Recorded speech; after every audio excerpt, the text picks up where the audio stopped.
shabakada caalamiga ah ee caalin.com waxa uu ku diyaariyay koorso aad ku baran doonto muuqaal hagaajinta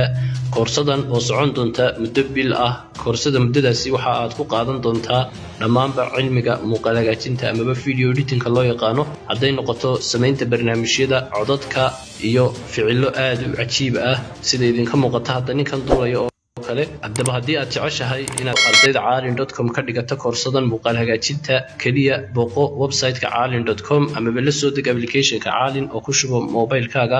mahadsanid